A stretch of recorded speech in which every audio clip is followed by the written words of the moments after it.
there, and welcome to the All the Hats We Wear podcast. My name is Scott Snow. I'm your host. I'm a life coach, productivity expert, and speaker. With this podcast, our goal is to help you, the entrepreneur, the innovator, the visionary, learn the time management skills you need to be joyful, productive, and fulfilled in all areas of life. We have a very special guest today. You're really going to enjoy it. Holly Zink is with us today. Holly is a research administrator and the founder of idogrants.org. She specializes in solving complex problems with simple answers. When doctors investigate how our bodies work and why we get sick, it is called medical research. As a research administrator, she helps doctors develop and manage their research programs and to publish the results of that research to the public. Holly works for the University of Kansas Medical Center in Kansas City. Millions of people are leading healthier and longer lives because of the medical research happening there. She also serves as associate editor to the Journal of Research Administration. Her educational background includes an anticipated PhD in strategy and innovation from Capella University in 2023. She has a Master of Research in Research Administration from Central Michigan University and a Bachelor of Arts in English from the University of Central Missouri. She has training in graphic design and scientific illustration. And lastly, she is a certified professional by the Association of Clinical Research Professionals. In other words, she is really smart, very talented, and you're going to get a lot out of this episode. Holly, welcome to the show. Thank you. Happy to be here. Would you tell us about your company, I Do Grants? I started I Do Grants, a blog in 2013. It was a natural extension of my passion for research and innovation. I enjoy writing and sharing information that helps others and helps promote the joy of research. I like to stick to professional topics that are useful to researchers and research administrators. I look at career and personal development, leadership and mentoring, a lot of productivity, which is how you found me, and then just some general research administration topics and helpful resources. So do you actually write grants for other companies? I do. I've been writing grants for about 15 years. I also do a lot of research administration start to finish. I help people develop a research idea, propose a topic, win a grant, complete the research, and then write the results of that research up in a professional journal. So a lot of our listeners are entrepreneurs and small business owners. So how could they get involved with grants and grant writing? There are a lot of grants available, especially right now because of the pandemic. The best way to find a grant would be to search and find a sponsor that shares your same mission and goals, and a grant that you think your project will help the sponsor achieve their goals, right? The key to winning a grant is to remember that it's not about you and your project. You're making a sales pitch, and you want to convince the sponsor that your project is going to help them reach their goals. Right. So that's kind of a first-time grant writer tip right there for you. Now, is it easier for a nonprofit to get a grant, or can even Yes. profit companies get grants? Yes, it's much easier for a nonprofit. There's lots of funders out there that are excited to fund nonprofits, but it's definitely possible for for-profit small businesses, especially if you're women-owned or minority-owned, especially right now during the pandemic. There's been a lot of monies made available, grants made available to help small businesses right now. I wonder if I should turn into a nonprofit. Now, It may make things easier. Nonprofit doesn't mean like that you can't get a salary. Like I'm always confused of the difference, with a nonprofit and a regular. Correct. So nonprofit, you are making enough to establish, your base zero of your company, your bottom line, but you're not making anything excess. Anything excess goes back into your charity or your area of business, whatever you're into. So you would work mostly with nonprofits? I work with everybody, honestly. I work with a little bit of everybody. You have a fascinating background. Can you tell us a little bit about your education? Sure. I am a multi-potentialite, which is just like a fancy word that means I love learning new things and I don't know what I want to be when I grow up. I have a bachelor's in English and cultural anthropology. I have a master of science in business and research administration. And I'm 80% done with the doctoral coursework for a PhD in business strategy and innovation.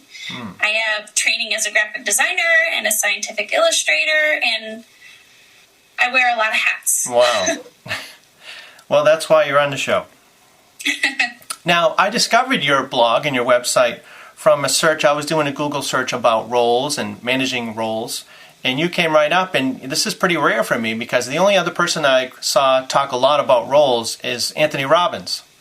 And he got me started way back with his program, his audio program, Time of Your Life. And that was the first time I saw someone really delve into, identifying all these roles and the hats that you wear in a self-development way. So what got you started in managing your roles and identifying these roles? It was probably 3 or 4 years ago when I first began to divide my goal-setting routine by the roles or the hats that we wear. I'm a human being. I'm a wife. I'm a mother. I'm a lifelong student. I'm a researcher. I'm a teacher. I'm a proud American citizen. I'm a daughter, a sister, an artist, a writer. I'm a dog owner. All of these are hats that I wear on a weekly and annual basis. A lot of times in social media, you see in people's profiles that they're also proud of all these different roles they play. But there doesn't seem to be a lot of focus on taking this as an approach for self-development. I wonder why. Like, it's happening, but there's not a lot of people doing this kind of focus. I think it's just the way that you look at goal setting. I think right now there's a push towards those SMART goals, and we lose sight of the roles and that personal meaning connection back to us. And a lot of the new productivity books that are popular, like Atomic Habits, there was another one I read that was really good called Indistractable, and they say that one great way to change your habits is to connect it with your identity. So if you're a non-smoker, you identify as a non-smoker, you're not going to be tempted to smoke a cigarette. And same as, if you consider yourself to be an athlete. Yes. So have you found this to be the case also, that once you focus on that role, that it helps you to ingrain your mission? I do. I think goals are more meaningful and more likely to be achieved when they're tied back to something more meaningful, something that has value for us, but also has value for the rest of the world. So what does it do for you as a human being to know that you wear all those different hats?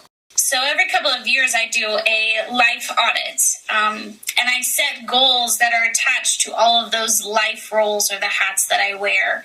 I have a 50-year goal fantasies that are fairly fuzzy around the edges, and then I call them stepping stone goals, at 1, 3, 5 years that are going to help set the stage for achieving those larger 20 or 50-year fantasies. Let's talk about personal productivity. In your blog, you mentioned the concept of re-engineering. So how do you see re-engineering be a part of personal productivity? In strategic theory, because I'm getting my PhD in business and strategy, in strategic theory, we talk about sorting through the clutter to find the best route. And I think the key to personal productivity is really a blend of picking out the best strategies that are out there that are going to work for you personally. You have to really get to know yourself and know your own processes and really take a hard look at what tools are helping and where you're spending your time. In the end, I really feel like most of us are kind of searching for an elegant, simple way to explain really complex things. And the concept of re-engineering in personal productivity is about having that key to that elegantly simple concept and forming those connections to ultimately build that tangible goal success. So it's something that we all need, but we don't really know that we need it. Yes, that's probably fair. In your blog, you also write about problem solving, and I know that was one of the top 10 things in the World Economic Forum's top 10 list of most in-demand skills. So in terms of problem solving, and of course you're a research administrator, so that's one of your superpowers. How can we improve our own problem-solving skills? Binge watch cute TV crime-solving shows? No. I think good problem solvers are people who love ideas. They look at the world differently. They love finding those random connections and can see patterns where others may see complexity.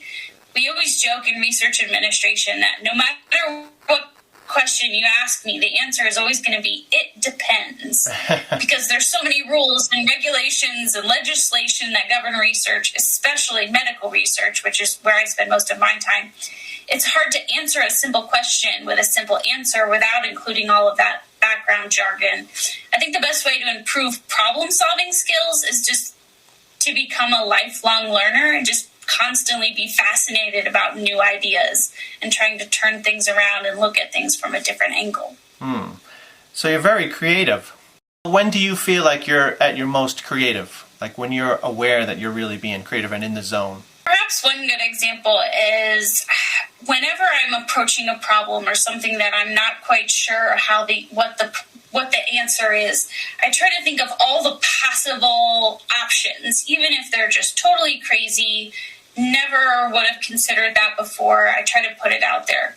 So perhaps a good example is recently we were trying to figure out what's the best way to get information to our medical residents. So I sent out a survey and I said, how do you guys want to learn new information? And I included a big long list of all the possible ways to communicate. I just pulled it off the internet. And it turns out by overwhelming response, our medical residents love to hear information through podcasts. They want audio. And the faculty who were on the committee with me were like, I never would have considered that, ever. That's crazy.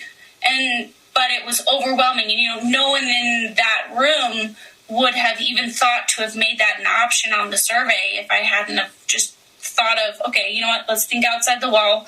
Let's look, what are all the possible methods of communication and find the one, put them all on there and just get some feedback and see what hits. And I think that's a good example of throwing the spaghetti on the wall and really seeing what stuck. And now I have to learn how to make podcasts. So, what's your approach to goal setting? My approach to goal setting is to define the end game, where your life is going and what you want your life to look like at the end if you achieve that goal. And you start with those 50-year fuzzy goals, but keep them fuzzy because your life changes. Something's going to happen. Something's going to change along the way. I love that. What is your approach to project management?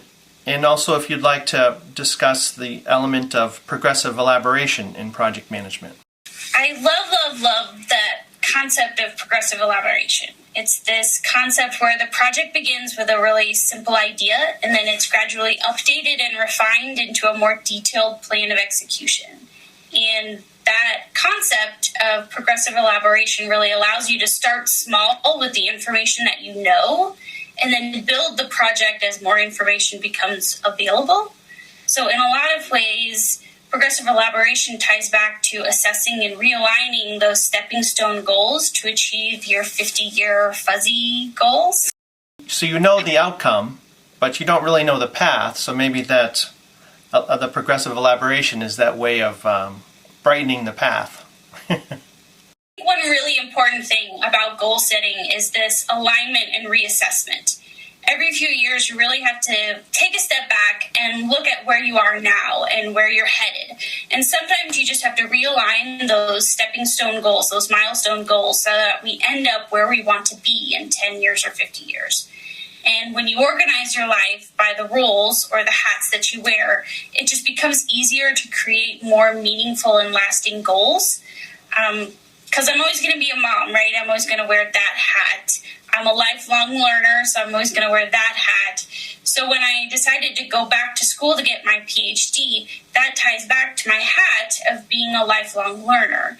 And suddenly that goal isn't necessarily about the outcome of getting an academic degree. It's more about the content and the journey and the process of learning. And so that when school gets tough, and it gets tough a lot, my goal is tied back to a key part of who I am, and that makes it easier to persevere through the hard times. And so I think when you align your goals with the hats that you wear, if you do it right, you're baking in a level of personal resiliency that otherwise isn't there. That's great.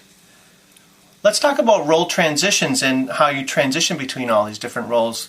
You know, each role requires different attributes that make you good at that role. So do you find that you have to consciously shift gears between these roles, or is it just naturally because you already have that overall sense of your life? I think shifting between roles is really about kind of that work-life balance, because I've got professional hats and I've got personal hats. And I think getting back to your question, there's 15 minutes. There's a lot you can get done in just 15 minutes. And I tell this to a lot of my students. You can walk a mile, you can do the dishes, you can read a book to your toddler, you can answer an email. If you're me, I can type 2 good pages in 15 minutes. So for me, work-life balance and finding the balance between all the roles that I wear, it's about defining what you really want. I work from home now, like a lot of your listeners, I'm sure. And every day I take 15 minutes in the morning to take my house back to what I call beauty base 0, which means toys are in the toy box, dirty dishes are in the dishwasher, and all the clutter's cleaned up. The dishes aren't clean and the floors aren't swept, but visually my house is tidy. And that's the environment that I choose to live in. And work-life balance is really about making those choices and what matters most and finding a way to touch all of those points throughout your day. So even if I wear a hat for just 15 minutes a day, I can still make that incremental progress, that progressive elaboration that helps me achieve work-life balance, achieve all my goals, and wear all my hats throughout the day. I love how you have all these different terms that you've created on your own. You should have your own talk show. English major. I love my words. That's great. Now, since you're so heavily have such a strong background in research, as a life coach, I focus on self-development, but a lot of times it's easy for life coaches to just rely on their own experience and kind of call them laws and facts and all that. So how could a life coach, support some of what they say with research? So there's a lot of different research out there. The internet is full of all kinds of wonderful tidbits, some of them true, some of them not. Right. So when in my work, I help doctors investigate how bodies work, and when they get sick, we manage their research programs and publish the results of that research to the public. And when we publish those results, we include references to all the research that was done before us to prove that our methods and assumptions are good. And the best way to ensure that you have legitimate source is to check if it's from a peer-reviewed journal or at least a very high-level reporting source. I recommend using Google Scholar to search for topics if you don't have access to a university library. There's legitimate research on every topic under the sun. I mean, I was just reading the other day, a bunch of geneticists got together and decided to study the Loch Ness Monster. And they drew 250 water samples from Scottish lakes and examined bits of DNA, and they found traces of 3,000 different species, but no evidence of giant reptiles or aquatic dinosaurs. Wow. And that was, it's legitimate research. They're geneticists, they're taking DNA, it's legitimate research on the Loch Ness Monster. So there's all manner of legitimate information out there, so I recommend information from peer-reviewed journals or just Google Scholar if you don't have a university library available to you. Wow, that's great. Now, I found that when I do research on Google Scholar, that a lot of times you get to a place, a journal where you have to have membership if you're not with a college. So it always finds, every time I really pull up my sleeves and say, I'm going to really get into the real research, I just get stuck because you have to have the membership to have the whole thing. Yeah. So how do you get connected with a college to see the whole article? So if the article you want is behind a paywall, I highly recommend emailing the author directly. Somewhere on that article, there should be an email address for the author, the corresponding author. Go ahead and shoot them an email. They are more than happy to send you a copy. Trust me, especially if you include a little bit of compliments in there. Hey, I loved your article. I'd love to, I don't have access to university. I'd love to read the whole thing. If it's an older article or that person has maybe moved institutions, that email is not always valid. So another method I recommend is ResearchGate. It's all one word, it's the website, ResearchGate. If you're not a member, I recommend signing up. It's free. A lot of authors list their work on that site, and you can actually send them a direct message within the website to ask for a copy of their work. 9.9 times out of 10, the author is more than happy to send you their work. I never thought about that. Mm-hmm. It seems like, in my case with this, focusing on the roles, that's not based on facts or research initially. That was just of my own experience of what helped me. So I wonder how it's almost like you have to backtrack and say, well, how could I find research that backs identifying all these different roles that you play? Have you seen any research related to roles or this kind of self-development focus? There's been some work on performance-based identities, but it usually comes from a fairly negative place. There's also been some research on the contribution of social identity and self-categorization, but it relates to organizational productivity. It doesn't quite touch on what you're doing here. Most of what I think is out there has to do more with the organization and how individual category, how your self-identity and your role affects the organization and not you personally. So it's and now you're making me think when I'm reading, nonfiction books now, self-development, like Atomic Habits, like they'll have research, but it's a little bit, to the side, and they sort of just connect it with this idea that they're trying to push.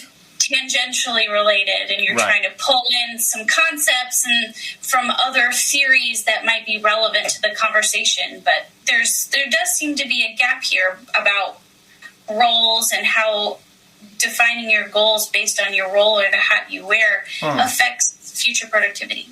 I remember finding most of the stuff I found about roles was with career counseling and helping someone with that. So I guess that could be a start.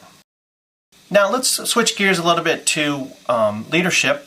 You have an idea here where it connected leadership communication style with personality traits. Would you tell us more about that connection? I work mainly advising and mentoring students, and that's what works best for me and my personality. I'm a teacher. I'm someone who looks at the individual person, their unique qualities, their backstory, and their specific goals, and I think you probably fall into that category as well. These days, if you put productivity and time management aside, effective leadership has really just been about finding a balance between all your roles and the hats you wear. Work from home, has really disrupted most of our routines. I feel like that's going to be the motto for 2020, 2021. Yes. And the way we've traditionally lived our lives. It's important to find a balance in managing those hats and transitioning those roles. And when it comes to leadership communication style, it really depends on your personality and your natural strengths. I like to recommend the Gallup-Clifton Strengths Finder test. The top 5 assessment is just like $20. And it was really helpful to me to pinpoint my natural strengths to give me some clarity about who I am as a leader and what my strengths are professionally. I think my top 5 were learner, individualization, achiever, ideation, and strategic, which I think even from our short conversation today, you can tell they hit the nail on the head. Yeah. So my leadership communication style is really tied to all those personality strengths. And knowing that helps me become a better leader and a better communicator to my students. That's great. You're a proponent of the Commonplace Bullet Journal. How do you use it for self-care and creativity? So my journal, I use it in a couple of different ways. So studies have shown, and this one, tangentially related, studies have shown that when you write down a goal, you're 42% more likely to achieve that goal. So if you are 42% more likely to get $1 million on your tax refund, if you sang happy birthday before you turned it in, you do it, right? Because 42%, you want $1 million. So it's just silly not to write down your goals. So if you're going to write them down, find a way that's meaningful to you. And I've kind of adopted that bullet journal style that's really kind of fashionable the last couple of years. It doesn't have to be super fancy. Just find a method that works for you and make it a habit.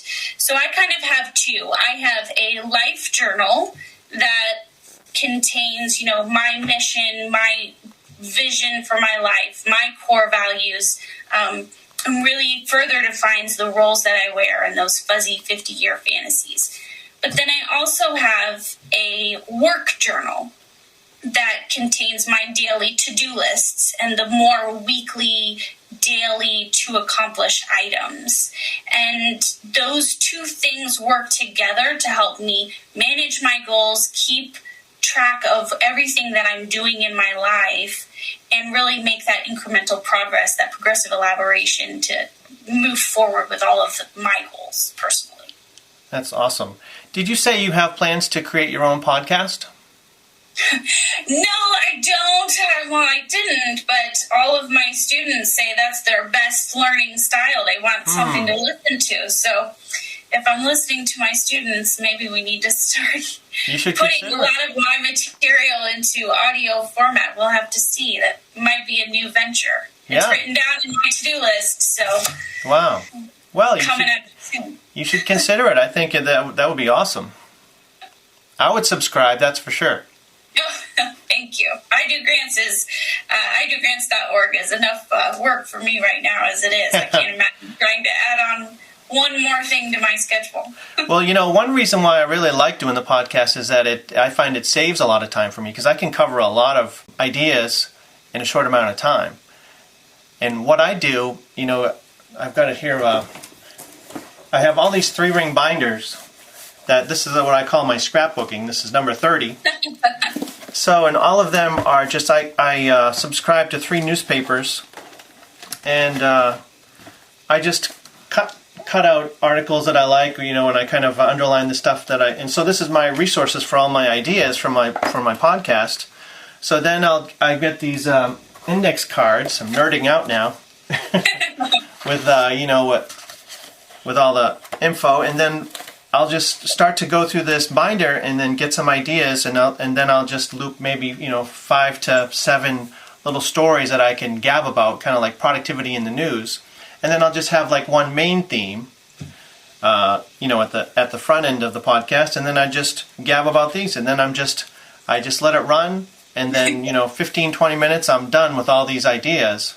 So now I'm just trying to figure out how to make videos of those little clips for all the other social, but I'm making everything is focused on the podcast, and then everything stems out from those, and that helps me more. I just found for me with the blog post that it was taking a lot of time, and I wasn't getting a lot of energy and engagement back from it. It was more like, for me, I liked writing, but, well, I've got a couple more questions for you, Harley. This has been a great pleasure, and I know the audience is getting a lot out of all this information. There's so much to unpack. The difference between a mission statement and a vision statement. A mission statement, I like this question. A lot of people ask me this question. I do a lot of, when I have companies that are looking to find grants, I find that most of them haven't really put together a solid business plan for their business. And that's also the first step that I usually take with these agencies. My clients, I want to put a good business plan in place. Who are you? What are you doing? Where you're going? And what's your strategy? Because no one's going to give you money if you don't even know that. So the difference between a mission and a vision statement. A mission statement describes what you do. So the example I like to use, the Avengers possess abilities beyond those of ordinary people, and they use those powers to fight evil. Right? So their mission statement describes what they do. They have supernatural abilities and they fight evil. The vision statement describes what the world's going to look like after you've done your thing. So the vision statement is, the galactic universe is now freed from Thanos and his evil flunkies. Yeah. So the mission statement is what you got and what you're going to do. And the vision statement is kind of your future projection. This is what I want the world to look like when I'm done doing my thing. Perfect. Do you have any resources for making a business plan?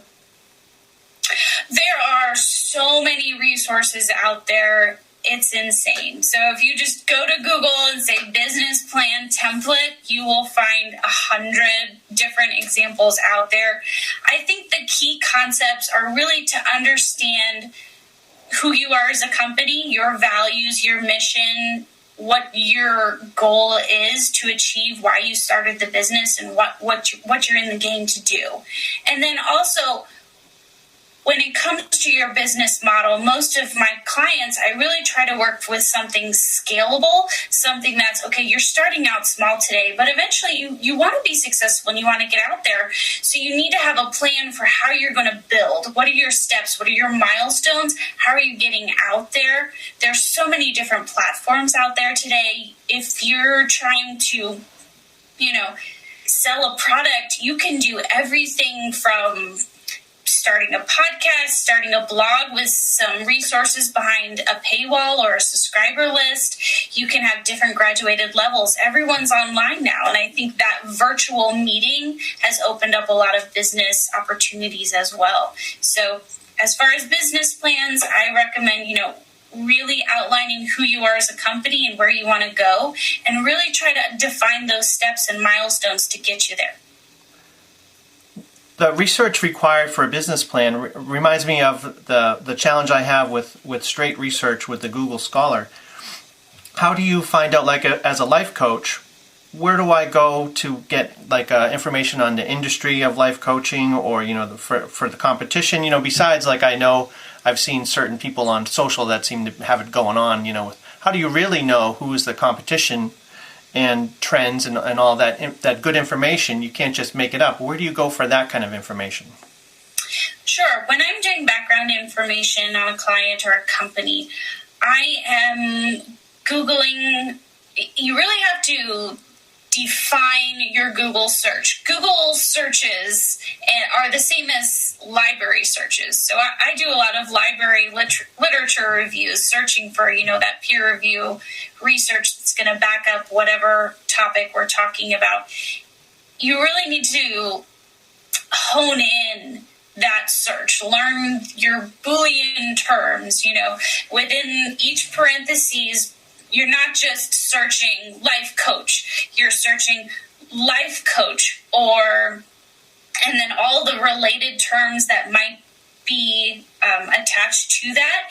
Learn how to build a meaningful search, and then you can look through and find, who's really successful at this and what are they doing. Compare 5 or 6 different companies that are similar to your own in your area and outside of your area, and really look to see what are they doing. What does their business model look like? They are doing in-person, they're doing virtual coaching sessions, maybe they're doing group sessions, maybe they're on that insight timer or meditation. Now you can have talks on that meditation app and get people that way. There's social media. There's so many different ways to approach your market segment, the people that you're trying to reach. I just recommend doing your research, find companies that are similar to you in your market segment, and find things that they're doing that you could easily do. Awesome. And copy examples to emulate. That's one of my favorite things. We're not copying, we're emulating the examples of others that have been successful before us. So it's okay to have a mix of different income streams, and whether it be coaching or presentation, speaking. Oh, absolutely. I have a full-time job and I freelance on the side, and I have 800 other things that I do. Like my company was selected locally with a business college to be part of their MBA class. So there's 6 students that are in a team, and my business is their project for the semester. So this has been a great opportunity. So they're also going to give me a business plan and a marketing plan and that sort of thing. So, but I think sometimes I get them nervous with, saying, well, now, now I want to talk about speaking and professional speaking, and now I'm talking about life coaching, and now, but they're all kind of similar, in that same vein. What you're saying reminds me, it kind of ties back to those SMART goals. A lot of people, when they first set out to define a goal, they think of the most obvious answer. So when I decided to go back to school to get my PhD, I didn't set a goal to graduate, because just applying for the program it's inherent that my goal is to graduate. I set 2 goals when I went back to school. I wanted to get a 4.0 GPA, and I wanted to apply for a dissertation enhancement grant. Now, those 2 goals were very intentional. I thought very long and hard before I set those 2 goals. So the first one, now, the professional world, nobody cares about your GPA, right? It's completely meaningless. So the reason why I set that goal for me is I've never had a 4.0 in my life. Schoolwork has never been easy for me. But I promised myself that I was going to go back to school to get this degree. I wanted to pay attention. I wanted to be present and truly learn in every class. And the only way I could really think to measure that was to have a 4.0. And then the second goal was to apply for a dissertation enhancement grant. And that's kind of a big deal in our world. Typically, doctoral programs, it's not the best topic. It's whatever your advisor decides to throw at you, and you just do whatever you need to do to graduate. Mm-hmm. But I wanted to do something different. Because I have a background in research, I wanted my dissertation to be something a little more meaningful than the average project. I wanted to have something really, fabulous, super sexy research project that really, was fantastic. And the only way that I could really define that and to make sure that I kept to that goal was to say, okay, I'm going to apply for a dissertation grant, because if you're applying for a grant, you have to have a really super sexy project, right? Mm-hmm. And so that was my 2 ways of kind of keeping myself accountable during school, all throughout every class, no matter what I'm doing. Remember why I decided to go back to school. I'm a lifelong learner. I love learning. This is why I'm in school, and to make the most of every moment. And so when you're goal setting, or goal demolishing, as I like to say it, it's important to define your goals carefully and understand what you want to get out of the experience and what you want your life to look like when you're done. Don't just set the goal, I want to graduate. Right. Well, you're going back. It's not that black and white. There's a whole range of fuzzy that you need to address with your goals as you complete whatever experience it is that you're trying to get to. Well, I feel like I could talk to you all day, Holly. You've given us a lot of ideas to think about, and just a whole range of great information. So our final question, what's one action our listeners can take to live a more purposeful life? I really think the key to a meaningful life and a more purposeful life is that self-reflection. You have to really understand your life roles, define those fuzzy 50-year fantasies, but you also have to understand that life changes, roles change, and our goals need to be flexible. Maybe you got laid off during a global pandemic. Maybe you got a chance to travel the world. Maybe you got an opportunity to go in a direction that you didn't expect. Your goals need to be flexible enough to allow for these opportunities. And I think, throughout our conversation, when we talk about that more purposeful life, people try to make things more black and white. This is my goal. This is my time limit. End of conversation. But I really think there's value in that fuzzy gray area. There's value in leaving room for growth and change and reassessment. So one action that your listeners can take to live a more purposeful life is just to leave some fuzzy room for growth. Reassess, realign where you're at every couple of years. Living a purposeful life is an ongoing conversation that you'll have with yourself for the rest of your life. Awesome. Holly, it's been a real pleasure. Thank you so much for being on the show. Thanks so much for having me. I enjoyed it.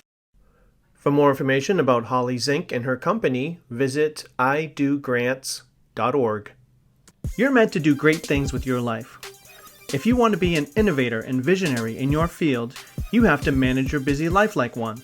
If you're like most, you're juggling 15 to 20 different roles at any given time.